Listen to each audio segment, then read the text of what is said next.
Yan, good evening mga idol. Good evening. At ito po muli ang inyong lingkod mga idol, si Boye, ay muling bumabati ng isang magandang gabi. Alam nyo idol, nandito tayo ngayon sa EDSA na Bursani, sa kanto ng Gracia Street along EDSA. At syempre, tayo naman muling magkukwentuhan na may kaugnayan pa rin sa mga bagay-bagay na ating mga nasasaksihan. Alam niyo ba mga idol, shoutout ka pala sa ating mga subscriber dyan, sa ating mga viewer, ngayon din sa ating mga kapwa idol dyan na siguro sa mga auto ko abala rin sa pagkukontent ng kanila mga ibinablog. Pero tuloy natin mga idol ang ating kwentuhan. Alam niyo ba mga idol, itong EDSA nung araw, nung hindi pa ito lubusan na didevelop at wala pa yung mga flyover na yan, natatandaan ko nung kami maliliit pa mga idol, madalang ang sasakyan dito papuntang Cubao man yan o papuntang Baclaran. At di kayo maniwala, malimit kami magpatintero dyan sa EDSA na yan. Ayan o, kabuhan. Malawak yan, katun. Pero palibasa nga, way back kung ako nagkakamali, 1966 up to 67, kasi inumpisaan ng widening nitong EDSA, nilakayan doon, pinalawak, more than 20 meters yata ang iniluwag nito. Kung ako nagkamali, mga 1968, 69, yan, sa pagitan yan. Ang tumira nito, Europe Public Highway, katuwang ang bulldozer ng Ayala. Oo. At ng mga panahon na yun, nung binubulldozer ng EDSA na to, dito nga sa gawin na tinatayuan ko, hindi ako magkamali, mga 10 metro mahigit ang nakuha. O mula doon. Kasi ano talagang kanya niya, doon lang sa kitna. Yung island ngayon, yun ang pinakakarsada lang yung araw. Kaya ito, binuka dito, binuka doon. Oo. Ganyan ang EDSA nung araw mga idol. Yan, nagkukwento ko lang dahil nga taga rito ko, halos dito ako lumaki. Kaya nga, nabanggit ko na nga, nagpapatentero kami dyan nung araw. Siguro, pinakamadami lang dumadaan dyan. Mga 10. Marami na yun. Tapos, matagal bago magdutan.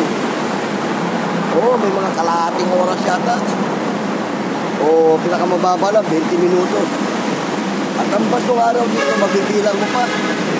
Ang tumatakbong bus dito nung araw, yung pula, kung tawagin yung JD, may pangalan JD at saka MD. Tapos may mga napapahalo, Marikina Valley, at saka yung Del Pilar. Oo, madalang ang bus dito nung araw.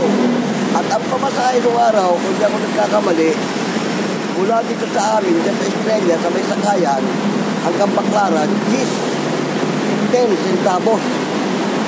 Oo. Ganun din, galing ka ng Baclaran, papunta rin sa amin. Yung Guadalupe ng araw niyan, nilalakad lang namin yan. Palengke ng Guadalupe. Oo, at saka kasi, yung araw nga, madalang ang sasakyan dito. Kung mag-aabang ka ng sasakyan, pupunta ka ng Guadalupe, abutin ka ng Siyam-Siyam. Kung maglalakad ka, baka nasa Guadalupe ka na, wala pang sasakyan. Ganon. Napakalumag ng araw itong EDSA na to. Hindi kagaya ngayon, no? Kung kailang lumapad, at saka naman naging matraffic, masikip. Lalo lumalagyan na ng flyover, yan, no? Diba? Kaya nung araw mga idol, malipatan na pinalakihan ko itong lugar na to, ang laki ng ilumag dito. At saka nung araw, yung papuntang Baclaran, elevated yan, mataas. Itong papuntang Cubao, mababa. Kaya na pinitang i-widening yan, pantayin, lagi may nauhulog sa sasakyan, papuntang Baclaran, nauhulog dito sa baba. Nalalaglag, lalo siguro pagka medyo lasing ang driver, at anong araw, madilim dito, walang ilaw. Itong highway, makikita mo lang liwanag dyan pag may dumaan sa sasakyan. O, kaya malimit, maraming nalalaglag.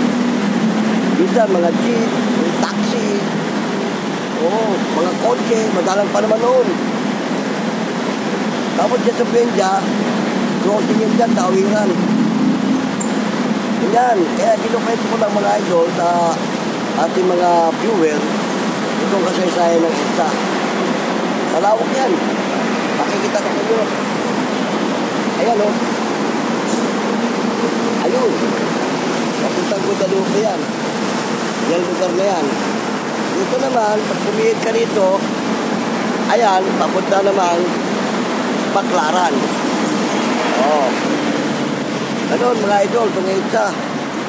Dahil dito na ako halos lumaki. Alam na alam po kasi sayang ito. Okay na mga idol, salamat ng marami sa mga susunod natin video sa baybayan nyo. Marami pa ako ikukwento tungkol sa inyo dito sa aming lugar.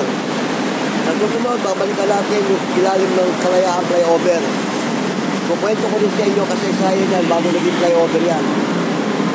Pero ha, yung pumuli ay yung dito si Boyet ng Vlog TV.